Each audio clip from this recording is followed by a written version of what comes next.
복되어라. 거역한 죄 용서받고 허물을 벗은 그 사람, 주님께서 죄 없는 자로 여겨주시는 그 사람, 마음에 속임수가 없는 그 사람, 그는 복되고 복되다. 내가 입을 다물고 죄를 고백하지 않았을 때에는 온종일 끊임없는 신음으로 내 뼈가 녹아내렸습니다. 주님께서 밤낮 손으로 나를 짓누르셨기에 나의 혀가 여름 가뭄에 풀 마르듯 말라버렸습니다. 드디어 나는 내 죄를 주님께 아뢰며 내 잘못을 덮어두지 않고 털어놓았습니다. 내가 주님께 거역한 나의 죄를 고백합니다. 하였더니 주님께서는 나의 죄악을 기꺼이 용서하셨습니다. 아멘.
교동문 19번 시편 32편의 말씀입니다.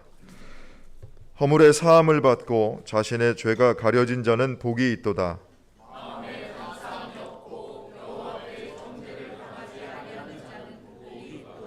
내가 입을 열지 아니할 때에 종일 신음함으로 내 뼈가 쇠하였도다.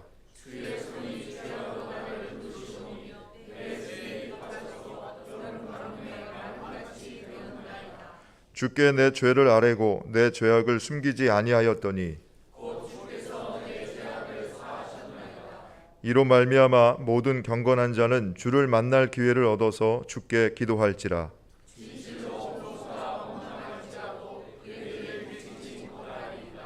주는 나의 은신처이오니 환난에서 나를 보호하시고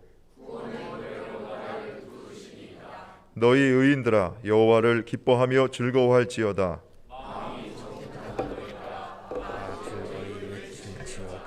아멘. 하나님은 통회하는 마음으로 나오는 사람들을 물리치지 않으십니다. 이제 우리들의 죄를 뉘우치고 고백합시다.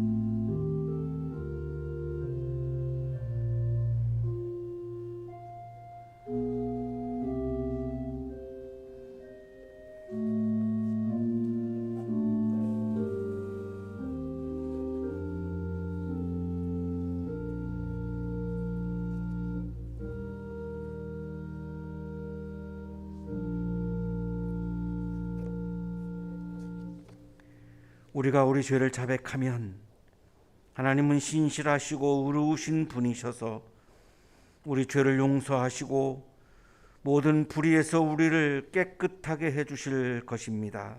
아멘.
다 같이 기도 드리시겠습니다. 사랑과 은혜가 풍성하신 아버지 하느님, 거룩하고 복된 주일 온 성도가 한 자리에 모여 주님의 이름을 찬송하고 예배하게 하시니 참으로 감사합니다. 한 주일 여러 고난과 풍파로 인하여 연약해진 우리의 믿음이 주님의 은혜로 말미암아 회복되어지는 역사가 일어나게 하여 주시옵소서. 한 주간 우리의 삶을 돌아보고 회개합니다. 영으로 난 새로운 피조물로서 다시 태어나야 하지만 아직도 남들보다 더 가져야 하고 남들보다 더 높아져야 하고 남들보다 더 세져야 한다는 욕심에 사로잡혀 있음을 고백합니다. 그러니 삶 자체가 늘 싸워서 이겨야 하는 전쟁에 갇혀서 마지막에 혼자만 남고 결코 가까운 이들과 연합할 수 없는 미련함을 가진 우리들을 불쌍히 여기어 주시기 바랍니다. 작은 예수로서 그리스도의 향기를 전파하며 우리의 주위 사람들과 화목하게 하여야 한다는 늘 말씀을 듣고 있지만 실상은 나 자신을 위한 작은 이익과 존재감을 세운 데만 마음이 움직이는 연약한 존재임을 고백합니다. 이 시간 새로운 피조물이 아닌 옛사람의 욕심에 사로잡힌 우리의 죄성이 예수 그리스도의 십자가 앞에 완전히 꿇어지게 하시고 성령의 인도하심을 받게 하여 주시옵소서. 우리의 죄를 위해 십자가에 죽으시고 부활하사 영생의 선물을 주신 주님의 은혜를 기억하며 내 이웃을 내 몸과 같이 사랑하라고 하신 주님의 말씀에 순종하는 우리 모두가 되게 하여 주시옵소서. 서로 사랑하게 하시고 서로의 허물을 덮어주고 칭찬하며 격려하는 믿음의 공동체가 되게 하여 주시옵소서. 한양대학교의 선배 성도들의 삶을 위하여 기도합니다. 찬바람이 물러가고 따뜻한 봄 날씨를 허락하사 대지의 생명의 기운이 움틀게 하신 것처럼 각 가정과 직장과 사업장마다 물된 동산과 같은 하나님의 은혜가 솟아나게 하여 주시옵소서. 지금도 병마에 시달리고 어려운 가운데 살고 있는 성도들에게 속히 회복이 될 수 있도록 간곡히 기도드립니다. 지구촌 사람들을 길고 긴 겨울같이 3년 동안 힘들게 하던 코로나 역병도 점차 물러가면서 이번 주부터는 실내 마스크 전적으로 해제되어 평온을 되찾을 수 있게 하여 주신 은혜에 감사드립니다. 하지만 작년부터 이어온 우크라이나 전쟁, 치솟는 물가, 그리고 최근 외국 금융기관의 위기 등으로 늘상 많은 사람들이 이어지는 불안함에 사로잡혀 마음이 한시도 편안할 때가 없습니다. 하지만 늘 이어지는 근심 걱정이 진정 우리의 마음속에 하나님을 위한 겨자씨만한 믿음도 없었지 않았나 다시 한번 돌이켜보게 합니다. 하나님을 전적으로 신뢰하고 그분께 맡긴다면 우리의 삶을 온전히 보살피고 인도하시는 하나님께서 우리의 연약함을 아시고 평화롭고 복된 세상으로 인도하게 주심을 믿습니다. 말씀을 전하는 이천진 목사님을 위하여 기도합니다. 주님께서 맡기신 양들에게 영적인 양식을 공급하실 때 성령의 은혜와 감동이 목사님의 심령 가운데 임하게 하시고 하나님의 마음으로 성도들을 목양하며 서로가 행복한 목회를 할 수 있도록 축복하여 주시옵소서. 목사님의 입술로부터 선포되는 말씀을 통하여 성도들이 한 주간 살아갈 힘을 얻게 하시고 그 사역 위에 은혜를 더하여 주시옵소서. 동역하시는 오정혜 목사님께도 은혜를 더하시고 우리에게 성스러운 찬양으로 우리에게 기쁨을 전해주는 카로스 성가대와 모든 봉사하는 손길마다 위로와 평강의 하나님이 함께 하시기를 원하고 바라오며 오늘 예배 가운데 폭포수와 같은 은혜를 넘치도록 부어주실 줄로 믿사오며 믿음의 주 되시는 우리 주 예수 그리스도의 이름으로 기도드립니다. 아멘.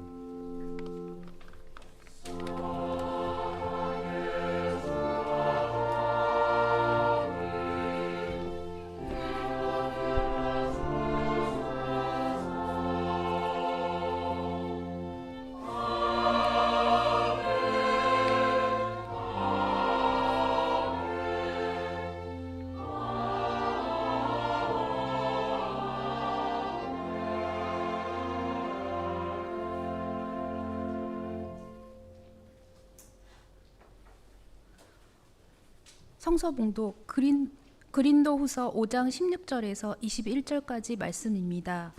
그러므로 이제부터 우리는 아무도 육신의 잣대로 알려고 하지 않습니다. 전에는 우리가 육신의 잣대로 그리스도를 알았지만 이제는 그렇지 않습니다. 누구든지 그리스도 안에 있으면 그는 새로운 피조물입니다. 옛것은 지나갔습니다. 보십시오, 새 것이 되었습니다. 이 모든 것은 하나님께서 났습니다. 하나님께서는 그리스도를 내세우셔서 우리를 자기와 화해하게 하시고 또 우리에게 화해의 직분을 맡겨주셨습니다. 곧 하나님께서 사람들의 죄가를 따지지 않으시고 화해의 말씀을 우리에게 맡겨주심으로써 세상을 그리스도 안에서 자기와 화해하게 하신 것입니다. 그러므로 우리는 그리스도의 사절입니다. 하나님께서는 우리를 시켜서 여러분에게 권고하십니다. 우리는 그리스도를 대리하여 간청합니다. 여러분은 하나님과 화해하십시오. 하나님께서는 죄를 모르시는 분에게 우리 대신으로 죄를 씌우셨습니다. 그것은 우리가 그리스도 안에서 하나님의 의가 되게 하시려는 것입니다.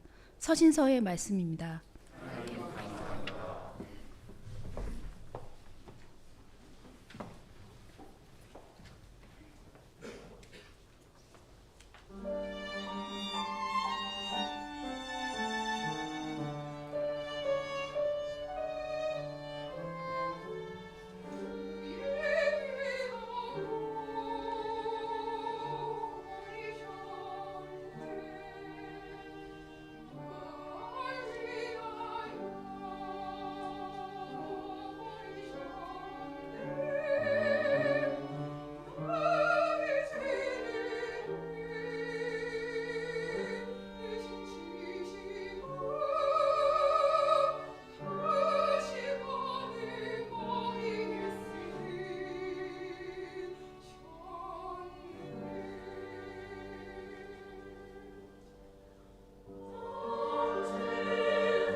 옆에 계시는 분과 사랑의 인사 나누시겠습니다. 사랑합니다.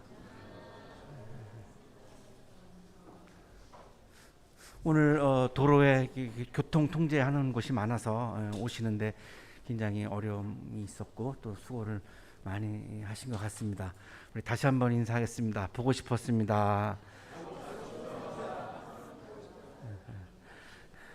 하마터면 못 볼 뻔했습니다. 도로가 통제가 돼서. 박충권이라고 하는 사람은 고종실록에 나오는 조선 후기 대원군 때의 무신입니다. 오늘날로 말하면 육군 장교 이렇게 해당하는 그런 직책의 사람이었는데 평양 중군은 고급 장교를 의미하는데요. 이 순시대장 이현익의 부하였습니다. 육척장신에 아주 기골이 장대하고 힘이 셌습니다. 지금 사진을 보고 계시는데 180이 넘는 그런 키에 아주 힘이 굉장히 센 그런 장교였는데 퇴역을 했는데 예편을 했는데 이현익이 워낙 신뢰를 해서 다시 이렇게 불러들일 정도로 아주 굉장히 훌륭한 그런 군인이었습니다. 고종 3년 1866년에 미국의 상선 제너럴 셔먼호가 대동강 하류에 닻을 내립니다. 그리고 조선에게 이제 교역을 요구하는데 이때 대원군 때였기 때문에 대원군의 세국 정책으로 인해서 법적으로 이 외국과의 교역이 금지되어 있었습니다. 그래서 평양 감사였던 이 박 교수가 이제 부하를 보내서 이거를 이제 설명을 해 줍니다. 국법에 의해서 교역을 할 수가 없다고. 그랬더니 이 제너럴 셔먼호에서 이현익을 인질로 잡습니다. 그리고 이제 박규수 평양감사한테 은덩어리 금덩어리를 가지고 와라. 그러면 우리가 철수하겠다. 이렇게 이야기를 합니다. 그러니까 이제 이 이현익의 부하인 이 박충권이가 이제 화가 단단히 났습니다. 감히 내 상관을 이렇게 인질로 잡다니. 사절로 보내는 거였는데 너무나 비겁하니까요. 그래서 홀로 단신으로 그 제너럴 셔먼호의 배에 들어가서 이현익을 구출해 내옵니다. 그러니까 조선의 007이라고 보면 될 것 같습니다. 이거 도저히 불가능한 건데요. 007이 아니고서는 안 되는 일인데 실제로 이 박충권이가 홀로 들어가서 자기 상관을 이렇게 구출해 나옵니다. 정말 의리도 있고 애국심도 있고 정말 훌륭한 군인이죠. 1866년 9월 5일 날 이게 평양 감사인 박규수가 대원군의 허락을 받아가지고 이제 드디어 제너럴 셔먼호에다가 불화살을 쏘고 이제 총포를 이제 사격을 하고 이제 대대적으로 공격을 하기 시작을 했고 이제 이 배에 불이 붙습니다. 그러니까 전원이 다 이제 몰살되길 위기에 이제 처했습니다. 그래서 선원들이 이제 다 이제 이렇게 배에서 뛰어내려서 이제 육지로 대동강 거기 강변으로 이제 올라오기 시작을 합니다. 그 중에 그 배에 27세의 영국 선교사인 토마스라고 하는 선교사가 선교사의 자격으로 탔던 것이 아니고 통역관으로 그리고 이제 이 항해 가이드 역할을 맡아서 이 배에 승선하고 있었는데 배에 불이 붙으니까 뱃머리로 가가지고 준비했던 쪽복음 성경을 막 뿌립니다. 야소 이게 이제 예수를 말하는 거죠. 예수를 외치면서 그 쪽복음을 막 이제 뿌렸고 구경하러 나와 있던 이 조선인들이 그 성경 쪽복음 성경책을 막 이제 이렇게 줍기 시작을 합니다. 이 배에서 이제 내려서 이제 육지로 올라오니까 이제 기다렸던 조선의 군인들이 이 선원들을 다 이제 이렇게 창으로 칼로 찔러 가지고 이제 거의 많은 사람들이 다 이제 죽습니다. 토마스 선교사도 이제 뱃머리에서 성경을 책을 뿌리다가 이제 배가 다 불타니까 도저히 있을 수가 없지요. 그래서 뛰어내려 가지고 이제 올라와서 육지에 올라오자마자 무릎을 꿇고 이제 기도를 합니다. 기도를 하는데 이제 한 군인이 이제 이렇게 앞으로 온 거죠. 마지막 품속에 이제 성경책 한 권을 품고 있었고 그거를 이렇게 앞에 다가온 그 군인한테 이렇게 전해 줍니다. 그랬더니 이제 조선 군인이 이제 칼로 토마스 선교사의 가슴을 이제 찌르죠. 그래서 그 피가 이제 이렇게 흘러가서 대동강 물을 풋빛으로 이제 물들일 정도로 이제 완전히 다 그렇게 처참하게 이제 죽임을 당합니다. 이때 이 토마스 선교사를 칼로 찔러서 죽인 사람이 바로 박충권입니다. 그러니까 뭐 대단한 군인이니까요, 뭐 엄청난 활약을 했던 거죠. 이 장면을 11살 난 최치량이라고 하는 한 소년이 이거를 목격을 했습니다. 이제 서양배가 들어왔다고 하니까 이제 구경하러 갔다가 이 장면을 이제 목격을 했고 굉장히 충격을 받았습니다. 토마스 전이라고 하는 책에 나오는 한 역사 기록을 인용하겠습니다. 제너럴 셔먼호 당시 11세였던 최치량은 숙부와 함께 구경하러 갔다가 토마스 선교사가 뿌린 성경 3권을 얻어가지고 돌아왔고 지금 사진에 보시는 분이 최치량입니다. 나중에 성인이 된 사진입니다. 박영식은 사람들이 버린 성경을 수집하여 평양 대동문 안에 있던 자기 집의 벽지로 사용하였다. 지금 보시는 집이 박영식이라고 하는 사람의 집인데 수집해온 성경책을 다 이렇게 뜯어가지고 그 성경책 종이를 가지고 이렇게 벽지로 막 벽에다 이렇게 이제 붙였던 거죠. 그 당시 굉장히 벽지도 이제 드물었고 이제 귀했으니까요. 최치량이 박영식의 그 집을 사서 여관으로 경영하던 중 처음 평양을 방문한 모패 즉 마포 삼열 선교사와 한석진 목사 등을 투숙시키는 인연을 맺었다. 이 박영식이 성경책으로 도배했던 그 집을 최치량이가 사들입니다. 사들여서 이제 여관업을 했던 거죠. 여관업을 하니까 이제 평양에 들렸던 모패 선교사, 아마 숭실대학교 아마 상설자로 제가 그렇게 기억하고 있는데, 여기 이제 와가지고 이제 이 여관에 머물렀고, 이때 이제 여관 주인인 최치량을 전도를 합니다. 그래서 최치량이가 이제 예수님을 영접하고 이제 복음을 받아들이죠. 이 교회가 이제 이 최치량이가 운영하던 이 여관을 예수를 믿고 교회로 만듭니다. 그러니까 자기 집을 이제 교회로 헌납을 한 거죠. 이 교회가 평양 최초의 교회인 널다리 교회입니다. 이 널다리 교회가 나중에 장대현 교회가 되죠. 이 장대현 교회가 평양 최초의 교회고, 이 교회 때문에 이 평양을 동양의 예루살렘이다라고 하는 별칭이 붙었던 이유가 이 장대현 교회가 굉장한 성령 체험이 있었고 굉장한 그 부흥의 사건이 있었습니다. 이 장대현 교회에서 그 장대현 교회 전신이 널다리 교회고, 이 널다리 교회가 최치량의 개인 집이었던 겁니다. 여관이었던 거죠. 지금 보시는 사진에서 왼쪽에 있는 분이 이제 최치량이고, 뒤에 보시는 장면이 이제 널다리 교회고, 이 한석진은 아주 최초의 그 당시 이제 목사님에 해당하는 조사라고 불렀는데요. 이제 마페 선교사를 모시고 온 이제 목사님인데 같이 이제 이렇게 기념 사진을 찍었습니다. 이날도 이제 무패 선교사가 이제 여기 이제 널다리 교회에 와서 이제 예배 인도도 하고 이제 설교도 하고 있었는데, 한 노인이 이제 무패 선교사를 찾아옵니다. 이 사람이 바로 박춘권입니다. 이제 세월이 흘러가지고서 이제 노인이 된 거죠. 그 당시에 공로로 말미암아 대원군으로부터 벼슬도 받았습니다.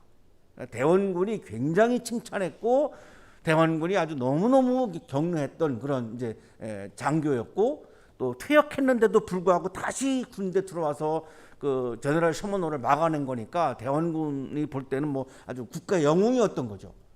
그래서 이제 벼슬도 내렸는데, 늘 이 박충건의 마음에는 근심이 가득한 겁니다. 자기가 서양 사람을 하나를 죽였는데 그게 잊혀지지를 않는 겁니다. 그 사람이 자기가 죽이려고 하는데도 불구하고 자기 성경책을 건네주면서 미소를 지었다는 겁니다. 그 서양 사람의 그 토마스 선교사죠. 그 미소가 잊혀지지를 않는 겁니다. 그리고 그 미소가 자기를 계속 괴롭게 하는 겁니다. 자기가 원수인데 어떻게 이 원수 앞에서 웃을 수 있을까? 도저히 이런 상황이 이해가 안 가는 겁니다. 그런데 주일이 되면은 널다리 교에서 이제 종소리가 울려오죠. 그 종소리가 들릴 때마다 막 괴로워서 견딜 수가 없습니다.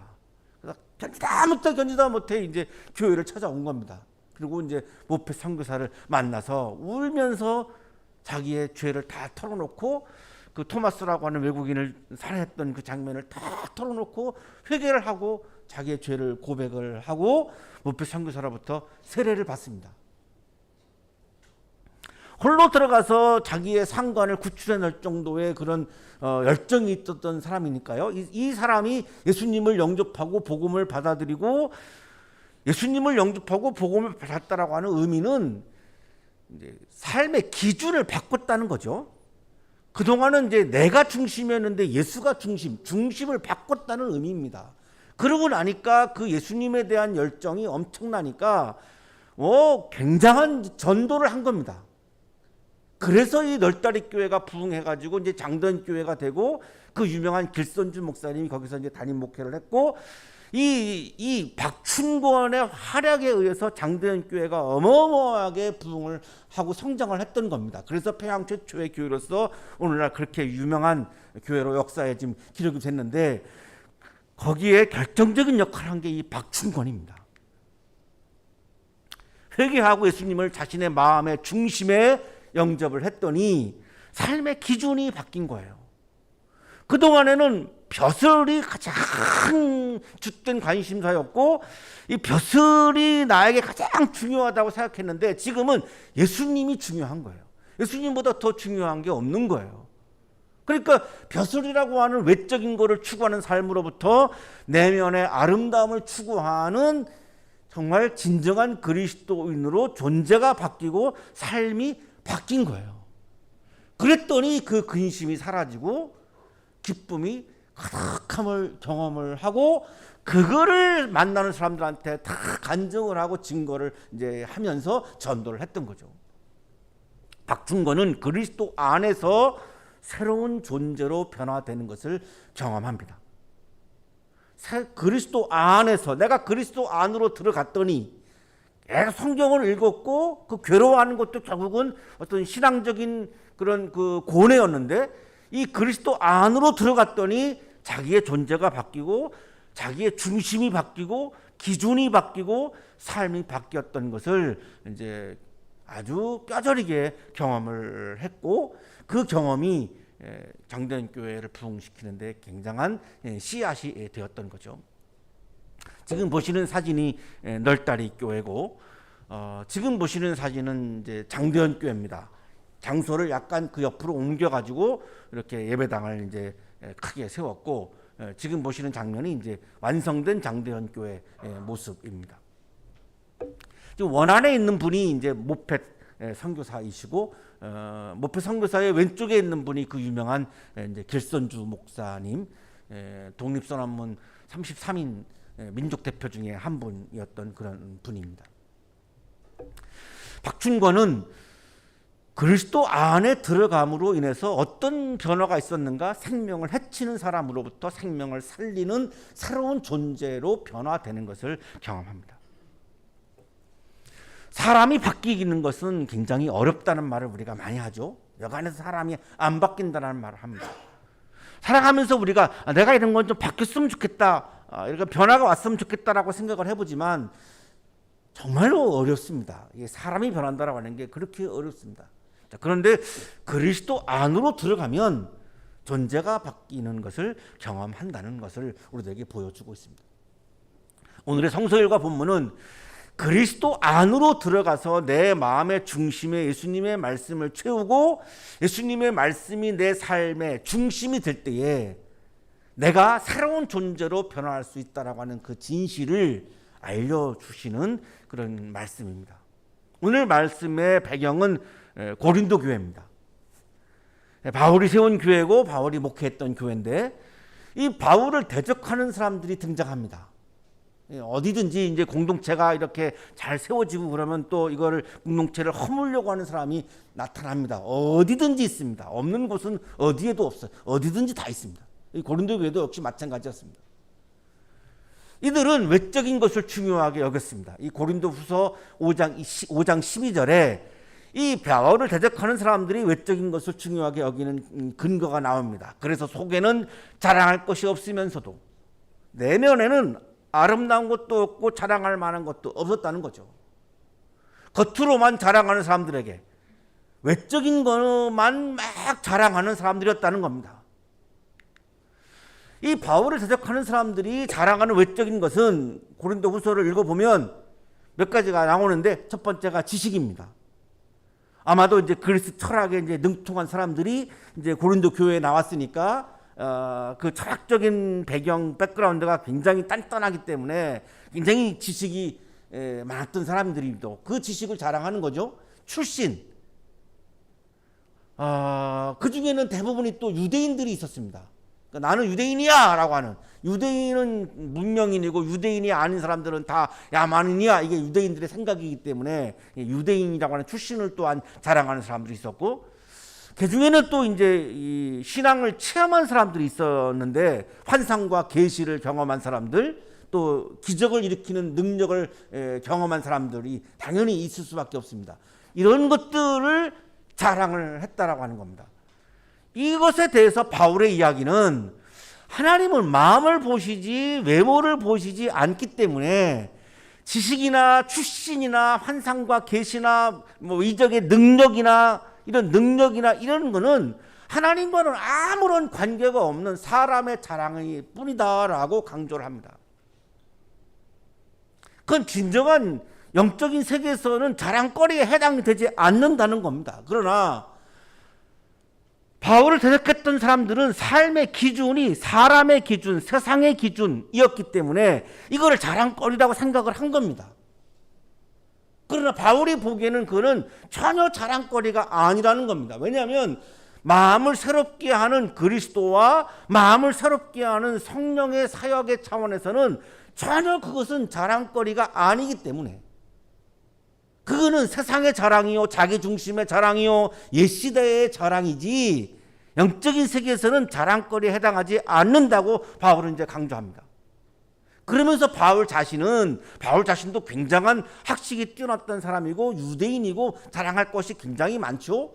엄청난 유럽의 복음을 가지고 들어와가지고 엄청나게 교회를 많이 세웠고 자랑할 게 너무나 많습니다. 하지만 바울은 마음만 자랑합니다. 외적인 이런 것들은 전혀 자랑하지 않습니다. 자랑거리가 아니라는 거죠. 바울의 마음만 자랑했던 이유는 그리스도의 사랑에 사로잡혔기 때문입니다. 그리스도만을 자랑하고 싶지 자기가 가지고 있는 지식이나 출신이나 어떤 능력이나 이런 것들은 자랑하고 싶은 마음이 전혀 들지를 않는 겁니다.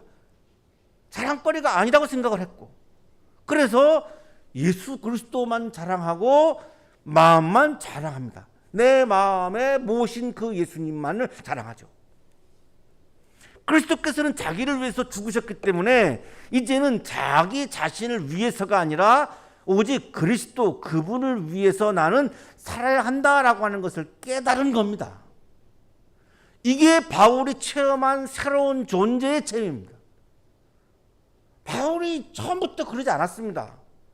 바울이 옛날에는 옛날 기준을 삼아 사람의 기준, 사람의 자랑거리를 기준으로 삼았을 때는 그리스도인들을 잡아다가 감옥에 넣은 사람입니다. 그래서 많은 그리스도인들을 죽게 한 사람입니다. 그런데 이렇게 완전히 새로운 존재로 변화되었는데 어떻게 내가 변화될 수 있었느냐라고 하는 걸 지금 얘기하는 건데, 고린도 교인들한테 딱 이유는 하나라는 거죠. 내가 그리스도 안으로 들어갔기 때문이라는 겁니다. 오늘 성서일과 본문을 읽기 시작합니다. 그러므로 이제부터 우리는 아무도 육신의 잣대로 알려고 하지 않습니다. 옛날의 기준, 사람의 기준, 세상의 기준, 외적인 것을 자랑하는 그 기준, 그거를 육신의 잣대라고 표현합니다. 전에는 우리가 육신의 잣대로 그리스도를 알았지만 이제는 그렇지 않습니다. 나도 전에는 이 육신의 잣대로 사람의 기준으로, 세상의 기준으로 예수님을 이해했습니다. 이런 말이죠. 육신의 잣대는 사람의 기준, 세상의 기준, 옛시대의 기준을 의미하는 건데, 바울이 전에는 이 육신의 기준, 사람의 기준, 세상의 기준으로 자기도 예수님을 이해했다는 거예요. 그러나 지금은 하나님의 기준, 성령의 기준, 새시대의 기준으로 그리스도를 이해하게 되는 새로운 존재가 되었다는 거예요. 바울이 전에는 예수님을, 왜 예수님이 십자가에 죽었지? 십자가는 죄인을 처형하는 거니까 죄가 많아서 처형을 당했지. 그러니까 예수를 처형한 것은 잘한 일이야. 그러면 예수님을 처형하는 거를 싫어하는 사람들은 나쁜 사람들이지. 그러니까 예수님을 따르는 사람들은 난 다 잡아들여야 돼. 이렇게 바울은 예수님을 이해한 겁니다. 본인이 죄가 많으니까 십자가에 처형당했지. 이렇게 이해한 거죠. 그런데 하나님의 기준, 성령의 기준으로 보니까 아닌 거를 깨달은 거예요. 그 전환점이 어디냐면 다마스커스에서 한 예수님 체험 사건 이후입니다. 예수님을 만나고 예수님을 체험하고 나니까 그리스도께서는 자신의 죄 때문에, 예수님 본인의 죄 때문에 죽은 것이 아니고 바울, 나의 죄 때문에 죽었다라고 하는 새로운 사실을 깨닫게 된 거예요. 어떤 관점으로 보느냐에 따라서, 어떤 기준으로 보느냐에 따라서 이렇게 달라지는 거죠. 똑같은 현실을, 똑같은 상황을, 오늘날에도 마찬가지입니다. 똑같은 사건을 어떤 관점과 어떤 기준으로 보느냐에 따라서 완전히 달라지도. 우리가 뉴스를 보면 똑같은 사건에 대해서 완전히 반대된 보도를 합니다. 그건 관점과 기준이 다르기 때문인데, 똑같은 예수님의 십자가의 죽음이라고 하는 사건을 놓고 바울이 예수님을 만나기 전에, 다마스커스 체험 전에는 예수님이 죄가 많아서 죽었지 이렇게 보았던 건데, 예수님을 체험하고 나서 보니까 그게 아니라고 하는 걸 깨달은 거죠. 바울, 나의 죄 때문에 예수님이 죽으셨구나. 세상에 그러면 내가 사람이라면 나한테 나 때문에 죽으셨는데 내가 이 은혜에 내가 어떻게 보답을 하지? 내가 이분의 말씀을 온 세상에 전해야 되겠구나. 이분의 사랑을 내가 온 세상에 전해야 되겠구나. 그래서 홀로단신 그 먼 유럽까지 건너가가지고 그 많은 어려움과 위기를 맞이하면서도 계속해서 3차 여행을 거듭하면서 복음을 전했던 거죠. 그걸 보답을 하는 게 사람이라고 생각을 한 거죠. 이것이 외적인 것에 대한 기준이 내적인 기준으로 바뀌는 장면입니다. 이거를 바울은 새로운 존재로의 변화, 새로운 창조 이렇게 표현을 하는 겁니다. 오늘날에도 육신의 잣대를 따르는 분들은 외적으로 건물이 큰 교회는 하나님의 은혜가 충만한 교회고 건물이 작은 교회는 하나님의 은혜가 없는 교회라고 평가하기도 하죠. 오늘날에도 그렇죠. 우리 한양대학교회는 하나님의 은혜가 충만한 교회인가요? 하나님의 은혜가 1도 없는 교회인가요? 외적인 기준으로 보면 작은 교회입니다. 그럼 하나님의 은혜가 없는 교회죠. 말이 되나요? 그럼 우리가 여기 와 있을 이유가 없는데요. 반응이 없으신 거 보니까 하나님의 은혜가 없는 교회라고 하는 사실에 동의하시는 것 같아요. 이 목회자는 이런 상황에서 분노하지 않을 수가 없죠.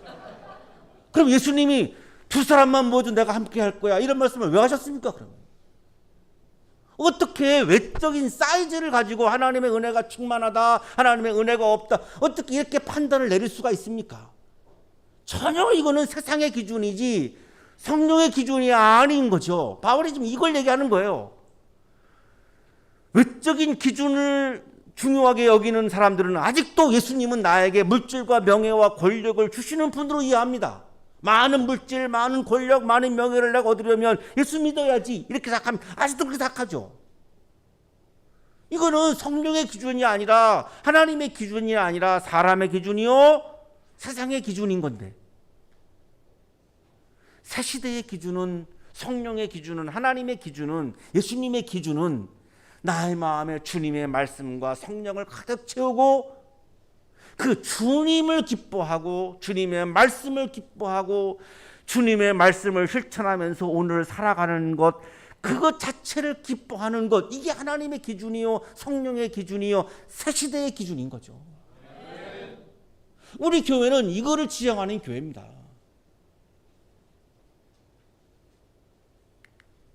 누구든지 그리스도 안에 있으면 그는 새로운 피조물입니다. 17절이 가장 중요한 말씀인데요. 그리스도 안에 있으면 내가 그렇게 내 기준과 관점이 변화해서 새로운 존재, 뉴 비잉이 됩니다. 이런 뜻인데 그리스도 안에 있다라고 하는 개념이 굉장히 중요하죠. 이게 참 추상적이잖아요. 어떻게 그리스도 안에 있는 거냐 이거죠. 바울은 옛 시대의 기준, 사람의 기준, 세상의 기준을 떠나서 새로운 시대의 기준, 하나님의 기준, 성령의 기준, 신앙의 기준, 영적인 기준으로 살아가는 사람이 새로운 존재라고 강조를 하는데, 하나님께서는 자신의 아들이신 그리스도를 통해서 새로운 일을 하신다는 겁니다. 하나님께서는 자신의 아들이신 예수 그리스도를 통해서 자신의 일을 하시려고 십자가 사건도 있었던 거고 부활의 사건도 있던 거죠. 자, 그러니까 그리스도를 통해서 하나님께서는 우리를 새로운 사람으로, 새로운 인류로, 새로운 존재로, 새로운 피조물로 창조하십니다. 새롭게 창조합니다. 최초의 창조가 있었고 재창조가 있는 거죠. 자, 그런데 예수 그리스도를 통해서 우리를 새롭게 하시니까 우리는 그리스도 안에 있어야 새로운 존재가 될 수 있습니다. 나 혼자만의 돌을 닦아가지고는 되지 않습니다. 기독교는 내 혼자 돌을 닦아가지고 내가 변화되는 종교가 아닙니다. 다른 종교에는 존재하지만. 자, 바울도 예수님을 탄압했던 사람이죠. 사도행전 8장 3절입니다. 그런데 사울은 교회를 없애려고 날뛰었다. 그런 집집마다 찾아 들어가서 남자나 여자나 가리지 않고 끌어내서 감옥에 넘겼다. 교회 안에 있는 사람들을 다 잡아다가 막 감옥에 쳐놓은 사람입니다. 바울의 기준으로는 예수님은 죽었어야 되는 죄인이고, 자, 그런데 이 바울이 다마스커스에서 예수님을 체험하고 예수님 안으로 들어갑니다. 그리스도 안에 존재하게 됩니다. 자, 여기서 바울은 삶의 기준이 바뀌고 삶의 관점이 바뀌고 삶의 중심이 바뀐 거죠. 무엇이 그러면 그리스도 안에 있는 거냐? 바울은 더 이상 나를 위해서 그리스도가 존재하는 것이 아니라 그리스도를 위해서 내가 존재하는구나 라고 하는 것을 깨달은 겁니다. 나를 위해서 그리스도를 이용하는 것은 그리스도 바깥에 있는 것이고, 그리스도를 위해서 내가 존재하는 것, 그리스도가 나를 위한 수단이 아니라 그리스도를 목적으로 바라보는 것, 이것이 그리스도 안에 존재하는 겁니다.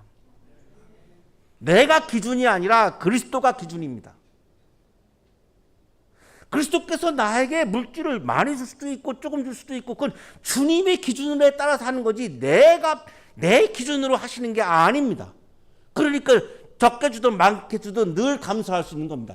주님의 기준으로 하시는 거니까. 이게 완전히 다른 거죠.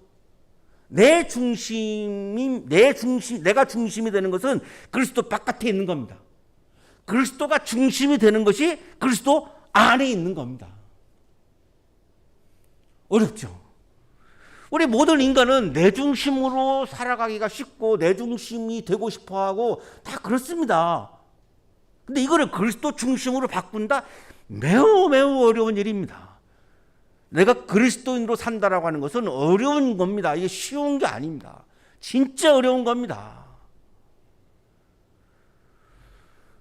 로마서는 이렇게 표현합니다. 그리스도 안에 있는 사람은 어떤 사람이냐? 그리스도 안으로 들어가서 그분과 함께 죽고 그분과 함께 다시 살아나서 새로운 삶을 사는 사람이다. 이렇게 표현하고, 갈라디아서는 나는 죽고 그리스도께서 내 안에 사는 사람이다. 고린도후서는 나 자신을 위해서가 아니라 그리스도를 위해 사는 사람이다.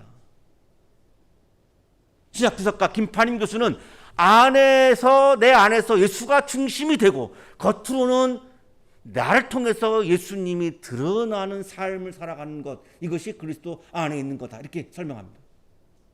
좀 이제 쉬워지죠? 김판임 교수가 더 설명을 해주는데 이게 더 쉬울 것 같아요. 죄가 나를 지배하는 거는 내가 그리스도 바깥에 존재하는 거고, 그리스도께서 그리스도의 말씀이 나를 통치하시는 것, 그것이 바로 그리스도 안에 있는 새로운 피조물이요 새로운 존재다. 내 철학과 내 이념이 나를 지배하는 것은 그리스도 바깥에 존재하는 거고, 예수님의 말씀이 나를 다스리어서 나를 그렇게 살게 하면 그것이 바로 그리스도 안에 존재하는 거다. 하나님께서 하시는 일은 자기 자신만을 위해서 이기적으로 살아가는 사람들을 그리스도를 위해 하나님의 나라를 위해서 사는 새로운 존재, 새로운 피조물로 창조하시는 일을 하시는 분입니다. 자, 그런데 이거를 새로운 존재로 변화되어지는 사건은 내가 할 수 있는 것이 아니라 이 모든 것은 하나님에게서 났습니다. 하나님에 의해서 이루어지는 사건이라는 겁니다. 그러면 하나님께서 나를 새로운 존재로 변화시키는 일을 하기 위해서 내가 무엇을 해야 하느냐? 우리를 자기와 화해하게 하시고 또 우리에게 화해의 직분을 맡겨주셨습니다. 이런 사건이 일어나려면 하나님과의 화해가 이루어져야 한다는 겁니다. 하나님 앞에서 하나님이 중심이 아니고 내가 중심이었을 때는 하나님과 어긋난 겁니다. 이걸 죄라고 말합니다. 기독교에서, 신학에서. 죄는 도덕적인 것들을 말하는 게 아니라 내가 중심이 되면 하나님은 중심에서 밀쳐납니다. 내가 하나님을 미쳐버리는 겁니다. 이게 바로 죄라는 겁니다. 그럼 화해는 뭡니까?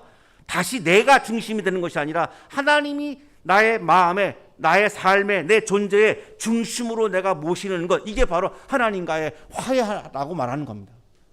하나님과의 화해가 이루어져야 하나님이 나를 새로운 존재로 변화시킨다는 겁니다. 다행스럽게 하나님께서는 사람들의 죄가를 따지지 않으신다는 겁니다.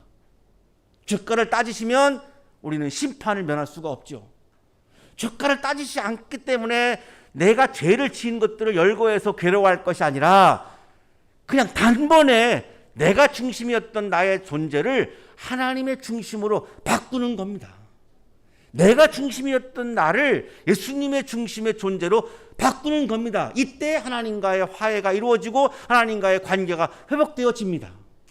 그러고 나면 하나님께서 나를 새로운 존재로 변화시키죠. 그리고 나서 사명을 주십니다. 그러므로 우리는 그리스도의 사절입니다. 대사라는 거죠. 네가 나와 화해하는 것을 경험했지. 자, 그러면 너는 세상에 나가서 세상 사람들을 하나님과 화해시키는 일을 해라. 이게 바로 박충권이가 한 일입니다. 여러분, 하나님과 화해하십시오 이렇게 말하죠. 폴틸리라고 하는 사람은 프랑크푸르트 대학교에서 신학부 교수였고 히틀러가 집권하면서 해임을 당해서 뉴욕 유니온 신학대학원으로 옮겨와서 신학을 가르치고 그 바로 옆에 있는 콜롬비아 대학교에서 이제 철학을 가르치다가 65세에 정년 퇴임을 하죠. 그랬더니 하버드 대학에서 초청을 받아가지고 또 초빙 교수를 해서 강의를 하고 하버드 대학에서 또 끝냈더니 또 시카고 대학에서 또 불러서 또 가서 강의를 하고 20세기 최고의 신학자 중 한 분으로 존경받는 이런 분입니다. 이분이 주일날 설교를 한 거를 쫙 모아가지고 설교집을 3권을 냈습니다. 그 중에 한 권이 새로운 존재, The New Being이라고 하는 설교집입니다. 이 설교집에서 이 폴틸리는 기독교의 핵심이 뭐냐? 새로운 존재가 되는 것이다. 이렇게 얘기합니다. 내 중심이 바뀌는 것이다. 나의 관점이 바뀌는 것이다. 나의 기준이 바뀌는 것이다. 내가 기준이었던 것을 하나님의 기준으로, 인간의 관점을 하나님의 관점으로, 세상의 기준을 성령의 기준으로 바꾸어서 내가 새로운 존재가 되는 것, 이것이 기독교의 핵심이다. 그런데 새로운 존재가 되기 위해서는 3가지가 필요하다. 화해, 재결합, 부활이라고 말합니다. 그래서 하나님께서 아까 화해를 강조하신 겁니다. 하나님과의 화해가 이루어져야, 하나님과 재결합이 이루어져야 우리가 진정한 그리스도인으로 새로운 존재로 변화되어지고 그때 부활을 경험하는 그리스도인으로 존재할 수 있다. 인용하겠습니다. 만약 누군가 나에게 우리 시대를 향한 기독교의 메시지를 2 단어로 요약해달라고 요청한다면 나는 바울의 말을 빌려, 이 바울의 말이 오늘 고린도후서 5장 이거를 말하는 겁니다. 그것은 새로운 창조에 대한 메시지라고 말하겠습니다. 기독교 메시지의 핵심은 바로 고린도후서 5장에 나오는 새로운 존재로의 변화, 이것이 기독교 메시지의 핵심이라고 얘기합니다. 화해, 재결합, 부활, 바로 이것이 새로운 창조, 새로운 존재, 그리고 새로운 상태입니다. 하나님께서는 죄를 모르시는 예수 그리스도 자신의 아들에게 우리의 죄를 그분에게 씌우셨습니다. 왜? 우리를 의롭게 하시려고. 이제 우리는 그리스도 안에 존재하면서 죄의 노예로부터 하나님의 자녀로 변화되었고 죄의 종으로부터 의의 종으로 변화되어서 새로운 피조물로, 새로운 존재로 변화되었습니다. 그리스도인은 그리스도 안에 있을 때 하나님 앞에서 의로워질 수 있고, 그리스도 안에 있을 때 내가 새로운 존재로 변화될 수 있고, 그리스도 안에 있을 때 화해와 재결합과 부활을 경험할 수 있다는 겁니다. 폴틸리는 그리스도의 본질은 그리스도 안에서 새로운 존재가 되는 것이라고 강조합니다. 만약 누군가 그리스도와 결합되어 있다면 그는 새로운 존재입니다. 낡은 상태는 사라졌고 새로운 상태가 존재합니다. 기독교는 새로운 존재, 즉 예수님의 출현과 더불어 나타난 새로운 현실에 대한 메시지입니다. 사랑하는 한양 가족 여러분, 우리는 그리스도 안에 존재하는 그리스도인입니다. 진정한 그리스도인은 그리스도 안에서 새로운 존재로 변화되는 사람입니다. 어렵지만 우리가 함께 용기를 내어서 사람의 기준을 하나님의 기준으로 바꾸는 것, 그것을 감행하는 사람이 바로 그리스도인입니다. 어렵습니다. 세상의 기준을 성령의 기준으로 바꾸는 사람이 진정한 그리스도인입니다. 여러분의 마음에 그리스도의 말씀을 채워서 내면이 아름다워지고 실천에 충실한 멋진 그리스도인으로 살아가시기를 간절히 축원합니다. 거룩하신 주님, 나도 모르게 외적인 것을 중요하게 여기며 살아가고 있음을 고백합니다. 이 시간 우리들의 마음속에 주님의 말씀을 채우고 주님을 우리들의 존재의 중심으로 모시고 나를 위한 그리스도가 아니라 그리스도를 위한 나로 존재하게 해주시니 감사합니다. 하나님과 화해하게 해주시고 새로운 존재로 변화되어 진정한 그리스도인으로, 멋진 그리스도인으로, 아름다운 그리스도인으로 살아가게 해주시니 감사합니다. 주님, 이 마음이 변치 않게 해주시고 우리 마음에 늘 주님의 말씀을 가득 채우고 주님을 중심으로 삼고 주님을 기준으로 삼고 주님의 관점으로 세상을 바라보며 오늘도 멋진 그리스도인으로 화해의 대사로 화해의 사역자로 세상에서 살아가게 해 주옵소서. 예수 그리스도 이름으로 기도하옵나이다.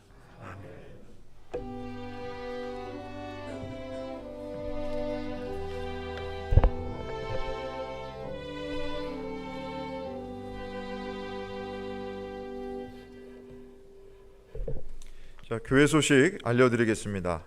자, 오늘은 사순절 넷째 주일입니다.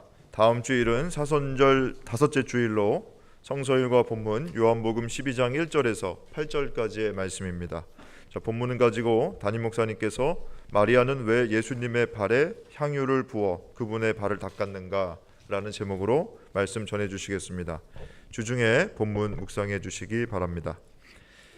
자, 지난주 수요일 아침 선교부 주관으로 제5생활관 우리 신입생 기숙사 전도 활동 은혜롭게 잘 마쳤습니다.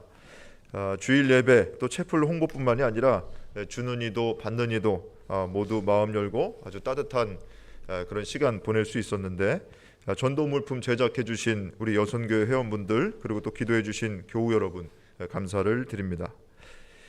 자, 예배 후에 청년교회 모임 진행합니다. 우리 청년교회 아주 열심히 모이고 주중에도 신앙생활 잘하고 있는데 우리 청년들과 다음 세대 위해서 교우 여러분께서 기도해 주시기 바랍니다. 다음 주 3월 16일 주일에 예배 후에는 우리 신입생들 환영 겸 새학기 맞아서 한강 가서 피크닉 아우팅 진행합니다. 자, 한강 갬성 피크닉 물멍하며 라면 먹자. 자, 우리 청년들 같이 가서 친해지는 시간 보낼 텐데 교우 여러분께서도 관심 가지고 기도해 주시기를 바랍니다. 자, 참가 문의는 우리 김요섭 청년회장에게 해주시면 되겠습니다. 그 외에 교회 소식은 여러분 가지고 계신 주보를 참조해 주시기를 바랍니다. 자, 이상 교회 소식 알려드렸습니다.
거룩하신 주님 감사합니다. 오늘도 우리에게 믿음을 주셔서 어렵지만 용기를 내어 주님의 말씀을 우리들의 마음에 채우고 주님을 우리들의 삶의 중심으로 모시게 하시니 감사합니다. 그래서 하나님과의 화해의 기쁨이 가득하게 하고 또한 세상에 나가서 화해의 사절로 살아갈 것을 또한 결단하게 하시니 감사합니다. 이 시간 감사의 마음을 찬양과 예물에 담아 드리오니 기쁘게 받아주시고 예물과 찬양을 드리는 손길 위에 크신 은혜를 부어 주옵소서. 예수 그리스도의 이름으로 기도하옵나이다. 아멘.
이제는 우리에게 하나밖에 없는 생명까지도 아낌없이 사랑으로 나누어 주시는 예수 그리스도의 은혜와 오늘도 우리에게 말씀을 주시는 하나님의 사랑하심과 생명의 기운을 주시는 성령의 역사하심이 주님의 말씀을 우리들의 마음에 가득가득 채우고 주님을 우리들의 삶의 중심으로 모시고 세상을 향하여 힘차게 나아가는 우리 모든 한양 가족들의 삶 속에 지금부터 영원토록 함께 하시기를 간절히 축원하옵나이다.